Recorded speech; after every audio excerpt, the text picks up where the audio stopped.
A Ría de Arousa enfrontase a unha nova ameaza que pode impactar de cheo sobre a súa riqueza e biodiversidade. Coa dragaxe do Lérez no punto de mira, o punto de vertido de Sálvora, a zona E8, podería acabar acollendo eses lodos. Unha opción que preocupa a plataforma en defensa da Ría de Arousa, que considera, baseándose en informes, que tanto esa localización como a alternativa que se estuda, a zona E, non son as apropiadas. Teñen un problema, e é que están no canal de entrada das augas frías e profundas do afloramento, e iso o único que fai é trasladar todos os finos cara ao interior da ría. Nos finos, quero lembrar, é onde está a contaminación, é onde están os compostos orgánicos persistentes, os compostos, en suma, que se bioacumulan na cadea alimentaria e que son perigosos. E como mostra de que esas zonas non son as adecuadas, alertan de que do total do que ali se verteu só segue depositado pouco máis do 53% dos residuos. Isto todo que había aquí, a algún lado foi dar, e as correntes tiran hacia a ría de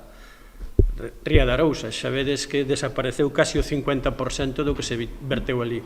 Porque está claro que no depósito que está a día de hoxe, que levades unha foto, incluso no informe que vos deron, vese claramente que a tendencia está a cara a Ría de Arousa, ou as correntes.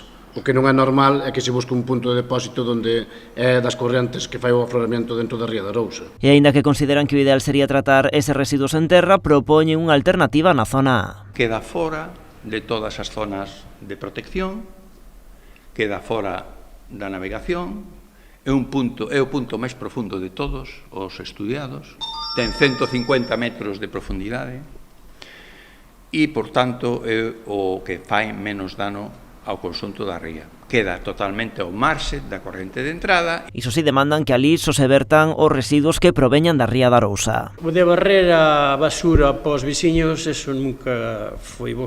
Por eso que cada un que asuma a súa merda, nós asumiremos a nosa.